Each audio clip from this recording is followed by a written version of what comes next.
Ya, kita lanjutkan kembali. Pak Waryono, tadi kita sudah dengarkan apa yang disampaikan oleh Gus Fahru Rozi begitu ya. Jadi kalau melihat implikasinya sebenarnya sempat dari pihak Kemenak sendiri apa yang kemudian dilakukan terkait dengan hal ini Pak, dari kebijakan yang juga diambil? Ada kata bertanggung jawab tadi ya kalau nggak salah ya. Terima kasih. Ya, yang disampaikan Gus Fahru, insya Allah kami sangat memahami karena memang pesantren ini berbeda ya dengan sekolah, ya, bahkan dengan madrasah yang notabene anaknya pesantren ya. Dan karena itu kami sangat mempertimbangkan berbagai implikasinya. Lebih-lebih saya juga membaca sejarah pesantren ini yang juga punya kontribusi ya kepada masyarakat untuk lebih memahami agama. Dan inilah yang sebenarnya kami juga sangat hati-hati ya, sangat hati-hati ketika memutuskan mempertimbangkan berbagai hal untuk yang jelas bahwa kami juga akan berkoordinasi lebih lanjut ya, baik kepada terutama kepada stakeholder kami ya, kepada PBNU, kepada Muhammadiyah, kepada asosiasi pesantren, sehingga kemudian kami bersama-sama gitu ya, bersama-sama bagaimana pesantren ini setuju tadi dengan Gus Fahru, jangan sampai santri yang tidak tidak menjadi bagian ya ada di dalamnya kemudian merasakan akibat yang tidak diduga, saya pikir juga oleh para santri ya. Jadi begitu. Nah itu dia Pak Waryono. Ya kalau kita melihat kan ada nasib santri juga di dalamnya. Tapi begini Pak Waryono, kebijakan yang diambil oleh Kemenak ini sifatnya sementara atau permanen? Ya tentu seperti, mohon maaf tanpa bermaksud menganalogin dengan yang lain ya. Yang namanya perizinan itu kan ketika ada diduga pelanggaran seperti yang terjadi di berita di media selama ini atas satu perusahaan ya, itu ya kami cabut, kemudian ada evaluasi, ada monitoring, seandainya kemudian pesantren ini sesuai dengan arkanul mahat kembali, tentu kami berkewajiban untuk memulihkan gitu. Sehingga ini juga pembelajaran penting gitu ya, pesantren sebagai tadi yang digambarkan oleh Gus Fahru itu niat motivasi kiai yang luar biasa itu kita pulihkan gitu ya. Apalagi ini juga menjadi referensi masyarakat. Dan sekedar informasi Mbak bahwa justru di masa pandemi ya, ini kepercayaan terhadap pesantren itu luar biasa tinggi. Nah hanya saja boleh jadi ini juga perlu kehati-hatian.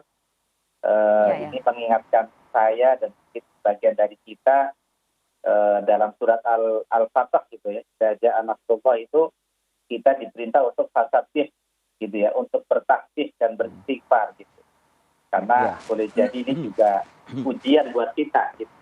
Bahwa kita tidak kemudian gede rumongso atau kemudian gitu ya. Sehingga kita harus bertasbih gitu. Dan seterusnya.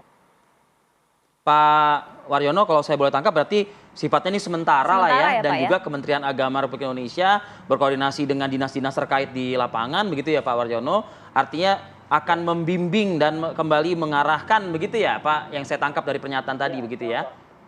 Ya, sesuai dengan tugas fungsi kami, meskipun ini mohon maaf kalau dalam bahasanya kiai, ini kiai itu kan lebih alim ya, lebih tahu gitu kan, sehingga pastilah akan membimbing ya santri. Kami sebagai pendamping, sebagai regulator tentu sebatas bagaimana mengingatkan kita bersama bahwa pesantren ini harus kita jaga marwahnya, sehingga kemudian tadi seperti disampaikan Gus Fahru, membangun kepercayaan masyarakat ini tidak mudah gitu. Banyak orang mampu mendirikan bangunannya, tapi mengisi dengan orang santri yang percaya untuk ngaji di situ tuh butuh bertahun-tahun gitu. Tidak kemudian sekali jadi gitu kan.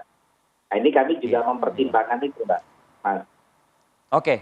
Baik Pak Waryono. Saya ke Gus Fahru ya Gus. Kita ini ya Gus menatap ya, ke depan Gus, izin nih. Jadi dari sekian banyak potret-potret masih alhamdulillahnya sih masih banyak yang harum begitu ya dari pondok pesantren kita yang tersebar di seluruh tanah air ini begitu.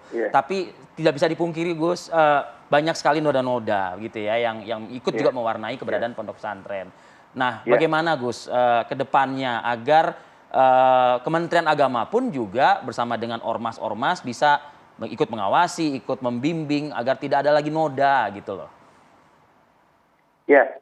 Ya, terima kasih ya. Saya terima sekali pada Pak Waryono yang mengapresiasi kita bahwasanya pesantren memang didirikan dengan cita-cita luhur sebagai tempat untuk mencerdaskan anak bangsa. Dan mereka itu rata-rata itu menampung anak-anak yang kurang mampu. Orang kaya mungkin jarang yang mau tinggal di pesantren ya, situasinya yang sangat sederhana. Wakil Dubes Amerika datang ke pesantren saya kaget lihat anak tidur di lantai. Ya, dia mau tidur di pesantren itu sesuatu yang luar biasa. Mereka perlu ketabahan, perlu perjuangan. Kalau memang ada yang salah, kalau ada yang yang nakal, ya memang harus disediakan hukuman. Ya memang tidak semua baik ya, manusia ini ada naik turunnya. Kalau istilah bahasa Arab itu kodit nabal jawad. Kuda terbaik pun bisa terpeleset ya. Jadi dia mungkin sedang melakukan kesalahan, kekhilafan, ya dia harus bertanggung jawab dengan kesalahannya. Tetapi pesantren sendiri itu mengajarkan nilai-nilai luhur bagaimana agama Islam itu sangat menjaga kehormatan perempuan. Jangankan meruda paksa, jangankan wah itu dosa besar. Menyentuh, memandang aja tidak boleh. Kalau kita kembali pada ajaran Islam, memandang wanita bukan mahram aja tidak boleh. Menyentuh nggak boleh, apalagi melakukan pelecehan seksual ya. Jadi ini peringatan saya setuju pada semua pengelola pesantren bahwa kita ini mengajarkan agama. Kita yang harus memulai dari diri kita juga, jangan kita mengajarkan yang jelek. Jadi ini koreksi juga pada kita, saya terima kasih. Tetapi insya Allah masih banyak sekali pesantren yang baik, yang ingin mencerdaskan bangsa ini, ingin menolong orang untuk bisa dapatkan akses pendidikan dengan mudah dan murah. Itu adalah alternatif pesantren ya. Jadi kita ke depan harus hati-hati. Saya kira ini satu pukulan yang sudah cukup jewer. Ya kita kayak orang dijewer lah. Saya sendiri meskipun bukan keluarga Siddiqiyah, saya merasa malu, saya merasa seperti tertampar ya. Semua kita orang pesantren merasa ini harus bagi introspeksi. Dan pesantren itu kita harapkan kembali jadi baik. Karena reputasi pesantren itu sebetulnya cukup baik. Dan nama pesantrennya aja Kubul Watal Minal Iman. Artinya apa? Cinta negara bagian dari iman. Jadi pesantren itu pesantren NKRI sebetulnya. Ya, dan Presiden pernah datang ke situ, Pak Luhut pernah ke situ, Prabowo pernah ke situ. Artinya mereka bukan pesantren radikal, tidak mengajarkan hal-hal yang jelek sebelumnya. Ya, itu harapan kita bersama ya Gus ya. Jadi enak ya kalau berkomunikasi diawali dengan tabayun. Jadi komunikasi kita pagi hari ini jadi indah. Terima kasih banyak Gus. Terima kasih juga Pak Waryono atas waktunya pagi hari ini. Informasinya terima kasih. Terima kasih Gus. Terima kasih Pak Waryono. Assalamualaikum semuanya. Waalaikumsalam. Assalamualaikum warahmatullahi wabarakatuh.